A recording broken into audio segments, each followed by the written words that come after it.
Triple E EDC back again with another knife video. This is the Bark River Bravo Squad Leader. The Bravo series by Bark River is a series that was developed for military applications, but eventually it seems to be used more in the field now for camping and bushcraft and things like that than I think military applications. But it started out as a military application, and the handle just works so well for bushcraft and other things that a lot of people sort of adopted it. Now, this is a very thick handle because this is a very thick knife. This is a thick boy knife. It's about 1/4 inch thick right here. So before you even get any further in the video, I wanted you guys to know this is a thick knife, because when I started looking at this, I was looking, should I get a Bravo 1? Should I get, a squad leader? Should I get a Bravo 1.5? I was looking all around at the different options, and I ended up, with the squad leader, and I'm glad I did, but I'm also going to tell you that, it's definitely bigger than you think it is, as far as thickness. So this is a 4.73 inch blade, according to the website, and so it is almost a 5-inch blade. It reminds me a lot of the SE5, which is also a 5-inch blade and also comes in, quarter inch thick steel. So if you like the SE5 and you're looking for something a little higher end, this is right up your alley, the squad leader version of the Bravo.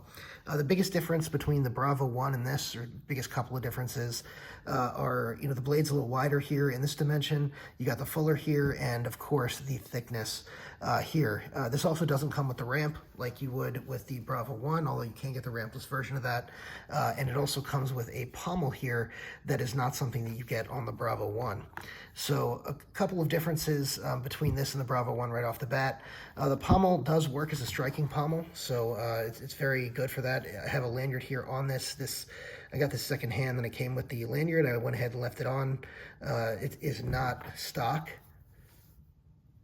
But Bark River has a lot of great things about it, and I'm just going to go and run through some of the good and the bad of this knife. So the good, this thing being a thick boy can really chop, or I should say split wood. So if you want to, baton, this thing will baton, and baton some more. It'll just, go right through. You have nice thick, you have a convex edge here, and it leads up to a nice thick spine. And as a result of that, you're going to be able to just baton right through whatever you need. It'll create a wedge and split the wood very well. I love the blade shape here. The swedge here is beautiful. The blade shape itself is beautiful. That convex grind starts very high and comes all the way down, so it comes to a reasonable edge despite the overall thickness of the knife. The edge is still thick, but it is very manageable compared to some other thick 1/4 inch options that are out there as far as stock. As far as the handle itself, the ergonomics on the handle are great. I have size large gloved hands, and as you can see, I have, let me see if I can angle myself in a better position here. As you can see, I have plenty of grip on this, even possibly a little bit too much grip. So this will work for people with extra large hands, and possibly double X as well. It also is very thick in hand, especially this version, because of the fact that it has that thick stock. This is not melt in your hand, type of ergonomics. If I was going to rate the ergonomics, I'd probably put it at about a 7 out of 10, good but not great. But the handle works. It just works for, you can put this knife to work, and the handle is just fine for pretty much any task you're going to throw at it. As far as the options here, so this is the Midnight, I think it's called Midnight Burlap Micarta, and it's got the mosaic pins. Now, I think this is beautiful, absolutely gorgeous, and you can get all sorts of variety from Bark River. One of the best things about Bark River is you can get whatever type of variety you want. I'll give you another example. This is a Bark River Gunny Scandi, and this is, I guess, a royal purple burlap, so you can get, this type of thing, and you can get all sorts of other things as well. Green micarta, black micarta, all sorts of G10s. They have Sure Touch now, which I'm probably going to go ahead and grab a Sure Touch to throw up on the channel at some point. They also have, regular pins, hollow pins. Hollow pins would be like this. They have mosaic pins, which are like this. You have mosaics on them. The regular pins would be something like this on the Gunny Scandi, where it's just, this is regular brass pins, and you can get brass pins, you can get, you know, the regular silver color pins, the satin or whatever pins. I did want to point out just real quick while I have this knife out here, again, this is the Gunny Scandi. The Gunny series is the same shape, handle shape as the Bravo series, just smaller. So if you look here, you can definitely see these are exactly the same shape. That's because this is Bravo, this is Gunny, and the Gunny is the smaller version of the Bravo. The Gunny actually fits my hand much better than the Bravo. So as you can see, it's perfect. You remember I showed you how much room I had on this one. So if you have extra large hands, you probably would prefer the Bravo over the Gunny, but with large size hands, the Gunny is actually pretty perfect. The ergonomics on the Gunny, I'd probably put more at something like a 9 for a fixed blade, which I love quite a bit. So I thought that was worth mentioning. While I have this out here, I'll do some size comparisons for you. I should have done that at the beginning, but I'll go ahead and do that while we're working on the good, because this is a great size for bushcrafting. And this is Freedom by, here, I'll go ahead and put this up here. This is Freedom by TRC Knives. So you can see it's about the same size, but you're going to get two very, very different types of knives for work, mainly because of the thickness of the knives. As you can see, they're very different in the thickness, so they're very different in the use and application. Let's go ahead and look at a new knife here, the Hinder Emmett. And how about the Phobos Tier 1 Mini? And a couple of you probably have the Bradford Guardian. So we'll go ahead and put that up. This is the Guardian 3. You can see it's tiny compared to that. And let's go ahead and put up the Vehement Knives and Copus Designs Oxus, which is a larger knife. It's more of like a 6-inch knife. And then we'll put up the Benchmade 940 so you can get an idea of the size against a well-known folder. So let's go ahead and continue talking about the good on this knife.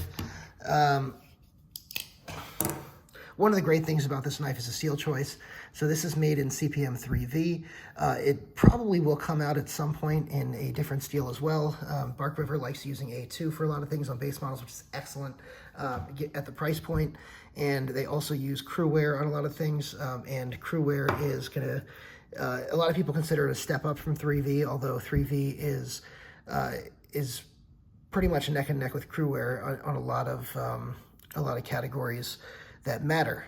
So I think this is an excellent overall design, and very, very happy with it. Again, good things are the blade shape, love the swedge, love the fact that you have that high grind with the convex edge. That makes it split wood very well. The stock thickness is going to get you far with batoning and really hard to use tasks. The pommel's great. The ergonomics are good, and the scale and material choices are excellent. Just so many myriad of choices. You're basically getting a semi-custom knife for production knife prices, which is excellent. Now, let's go ahead and talk about the bad. So while we're talking about price, it's not really bad because it's actually worth it. The materials they're using and the steel and everything else. I mean, this is a big slab of 3V. So the price is pretty good. You can get these ranging, I think, in price from about $250 up to about $400, $420 or something like that, depending on all the materials you use, mostly depending on handle materials, whether you decided to go with mosaic pins or regular pins, whether you're doing standard black canvas micarta or some sort of crazy burlap micarta. And so those are the different types of things to be aware of with the price, but generally it's about $250 up to about $420. So at $250, I think it's an excellent buy. Anything up to, about $325, excellent buy. After that, you're just paying for whatever scale features you want. I think this configuration right here was something more like 370 or 380 because of the fact that you had the mosaic pins with the Midnight Burlap Micarta scales, and I think there were also white liners in here as well. As you can see, the liners are usually extra as well. So those are all things that that will add to the price. So next thing that I don't like very much is this choil. This choil is unusable as a finger choil. I mean, you can fit your finger in there, but it doesn't add to the knife or add to comfort in any way. Don't really know why it's there. It's not a sharpening choil. It is just a weird choil. If you guys know why it's there, drop a comment below, but it doesn't really make a whole lot of sense to me. The only thing that I can think of is maybe for a ferro rod, possibly, but I haven't tried a ferro rod on there. I did try a ferro rod on the top of the spine. It works fine, but it's here. Usually we'll try to see if it'll shave fingernails. Doesn't really shave fingernails too well. It will strike a ferro rod, but it's not as much of a 90-degree spine, I think, as a lot of people are going to be used to. So just be aware of that. At least on my version of this knife, that is the case. I did buy this secondhand, I will note that, so I don't know if, I don't think it was modified, but I don't know for sure. Next is this hole right here. So because you have the pommel here, I don't really know what the point of this hollow pin is here. Normally I would think it's a lanyard hole. I don't really understand why it's there. The lanyard makes much more sense coming off the pommel. I guess if you're going to use the pommel as a striker and you still want a lanyard, you could put a lanyard there. I just think it's kind of weird. And it also detracts from the overall design, aesthetic of the knife, because it's not lined up here. It's just sort of off to the side. And then you've got the pommel out here, which, is perfect for a lanyard. So don't really know why that's there. So that's another drawback. Some people will see the fuller as a drawback. I don't. I think it adds to the aesthetic, but it's worth mentioning for people who don't like a fuller, and that's just something to be aware of. Other than that, I think the biggest criticism I would have is the polished micarta that Bark River uses. So Bark River loves to use a polished micarta. They polish it very well. As you can see, it's shiny here, and that's a good and a bad thing. I mean, it gives it a premium look, very premium look. But I prefer, something that's a little bit more coarse. The Emmett, for example, here has more of a coarse texture in the micarta, and it really has really great grip. This thing is not going anywhere because of that grip. It's really nice in the hand as far as the micarta because of the fact of that grip. The Oxus here is another one. This is much smoother, much smoother, but it's not glossy, as you can see. Because it's not glossy, you really get great grip on it. Even if you're not using the sub-hilt here and you just use the back here, you have excellent grip on this micarta. It's just beautiful micarta, and it's just something that I would like to see Bark River do more of. Even their matte finishes can be glossier than some of the regular finishes on other knives, which you can get matte finishes on their knives. If you order them that way. You can also strip some of the polish off. The polish is made with like a beeswax or something and some other ingredients, so you can strip the polish off. I've seen people use just very hot water with soap, and they're able to strip some of it away. Some people use sandpaper. I wouldn't advise that, but it is something that you could do, especially with the mosaic pins. You don't want to scratch them up. So I wouldn't use sandpaper, but I have seen a lot of people do use sandpaper. But I would just start with the hot water and the wax. Either way, I think they're a little bit too polished, and I think that over time, I found that when I was really horsing this knife, I would feel the knife wearing into my hand a little bit more than some of the other ones, because it ended up moving around a little bit because of the polish, I guess, the less grip. And because of that, you end up, feeling the knife a little bit. And I never got true blisters out of it, but you do, it does rub your hand a little bit raw when you're really horsing the knife because of that polish on the micarta. So just something to be aware of. Overall, this is an excellent knife. If you are looking for something thick, maybe a higher end knife to replace your, Becker BK7 or the SE5, if you're looking for something to just just a knife you can really horse around, that it's a 1/4 inch thick, and this is a great knife for that. If you're looking for an EDC style knife or or anything like that, then I wouldn't necessarily recommend this one. I'd say get maybe a Gunny or the Bark River Bravo 1. Now, before I go, I did want to mention one thing because I forgot to cover the sheath on this. The sheath on this is actually one of the pluses. It's an excellent sheath. There are some negatives to it, but let's go ahead and go over the sheath real quick. First of all, the stitching on the sheath, you'll notice, is excellent. I don't know if this is tiger thread, but it looks like it might be, and it is very well reinforced all the way around. You've got rivets here reinforcing it as well. Just a beautifully constructed sheath. You've got a ferro rod loop in here, and you've got a retention strap. This is made to be a dangler style sheath. So, and it really fits this knife that it's going to be a dangler style knife, because it's not something you're going to necessarily EDC, but the knife fits very well in there. And then, you can strap it here.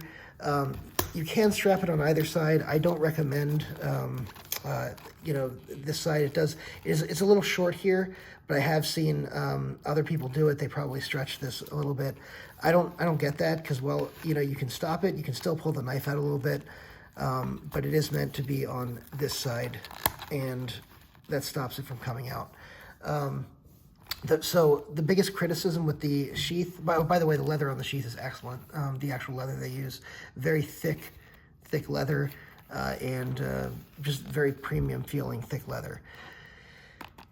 So what is bad about this leather sheath? Well, the worst thing about the leather sheath is this.